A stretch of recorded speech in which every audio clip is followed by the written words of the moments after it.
Okay, in 3.2 we're going to take a look at comparing the rate of change of reactants and products. Most of the equations we looked at in 3.1 were very simple equations with 1s as their coefficient. So in this podcast we're going to take a look at what happens when the coefficients aren't 1 and the role that they play.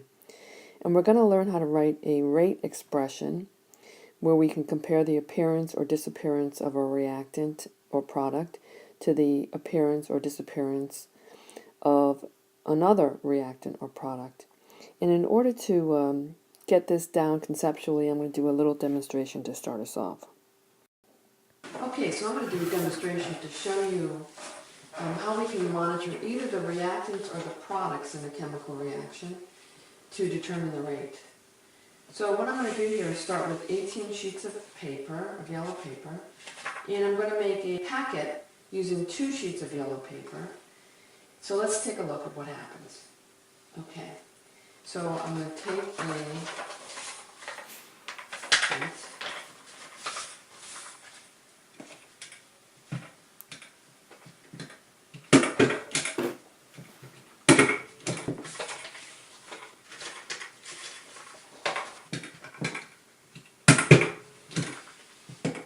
Okay, so now I'm going to monitor the reaction. I started with 18 sheets, and if I count how many I have left, I have 10 remaining. And I started with no booklets, but now I have 1, 2, 3, 4 booklets. So let's go back and we're going to take a look at how we can monitor either the reactant or the product to determine the rate. Okay, so let's look at the data. So we had 2 pieces of paper that were making 1 booklet. So we can write that as an equation. 2 pieces of paper, let's call them A, make 1 booklet. And we recorded the process for 30 seconds. So let's look at the information that we have. So the paper, we started with 18 pieces of paper, and we started with no booklets.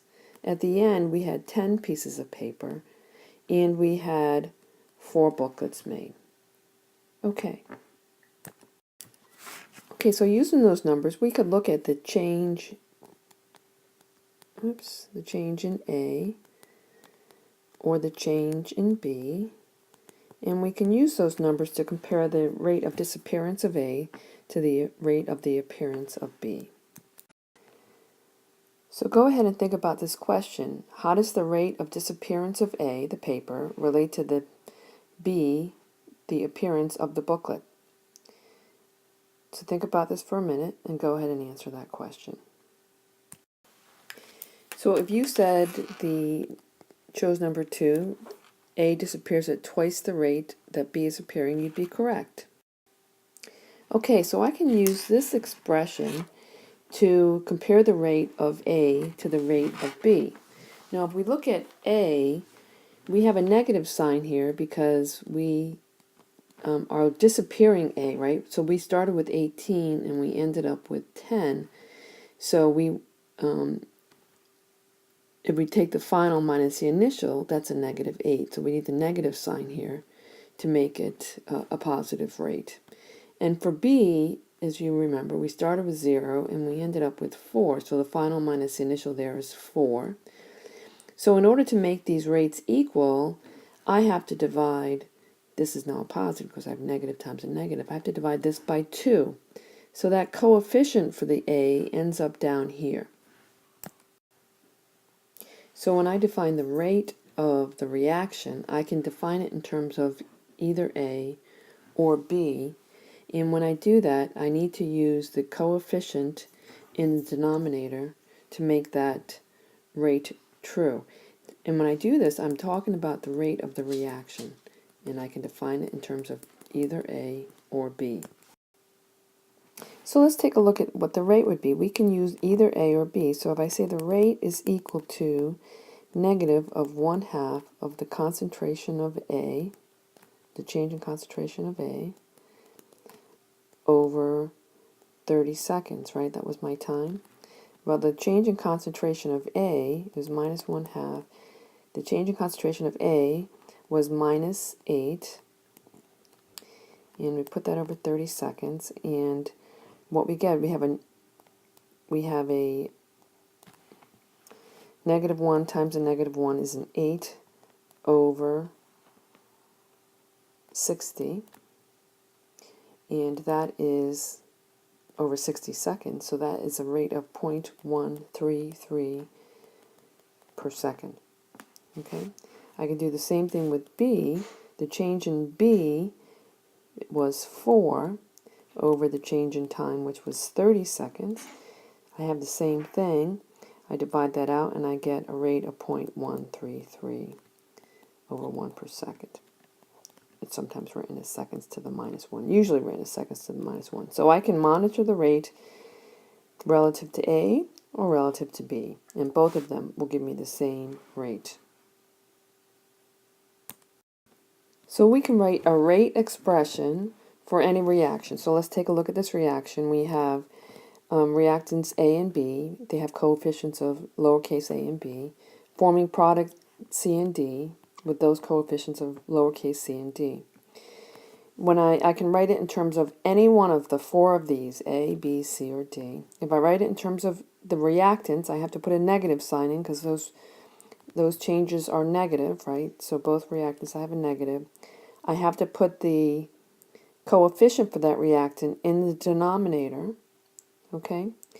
And I put the concentration on the top. So I can write it, the rate expression for the reaction, as any one of these.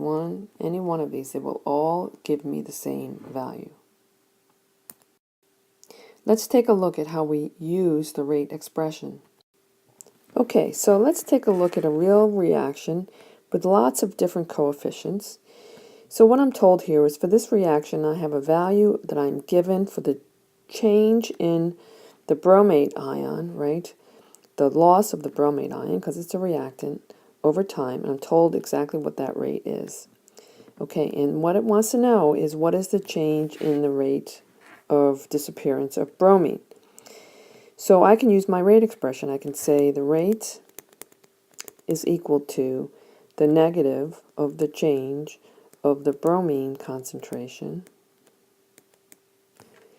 over the change in time, right? And that's what I'm given down here, which is 1.5 times 10 to the minus 2 molar per second. And I know that that is equal to the negative of the change in the bromine concentration over the change in time. But I need a 5 down here. So what the question is asking this, they want the answer to just this part. Okay, so if I say this is negative change in bromine concentration minus over 5 times the change in time, what I get is, in order to isolate just the part they're looking for, I have to multiply this side by 5, so these 5's cancel. So I'm also going to multiply this side times 5. And when I do that, I get the change in bromine is over the change in time is equal to 5 times 1.5 times 10 to the minus 2. And what I get is 7.5 times 10 to the minus 2 molar per second. And be really careful because the AP test is really picky about having units for kinetics. Units are a big part of kinetics. Sometimes you'll be asked questions and all they want to know is what are the units for the resulting rate. So let's talk about how you might see this in a question. Instead of giving me this in a question, they might say the value of the rate of disappearance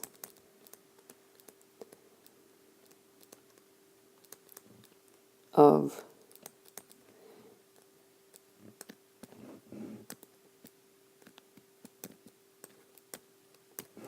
is this, and therefore what is the rate of disappearance of the bromine ion. Okay? Okay, so here's another variation on the same reaction. It tells us that bromine disappears at a rate, the bromine ion, of 7.5 times 10 to the minus 2 molar per second. And we want to know the rate of appearance of Br2 at the same time. So we can use the rate expression to do that, or we can think about it in terms of just using some basic stoic or factor labels. So if I take 7.5 times 10 to the minus 2 molar per second for bromine, and what I know is there are 5 bromine for every 3 bromine 2s, then my, the bromines will cancel out. So for bromine 2, it's going to be 3/5 of 4.5 times 10 to the of 7.5 times 10 to the minus 2, which is 4.5 times 10 to the minus 2. Okay.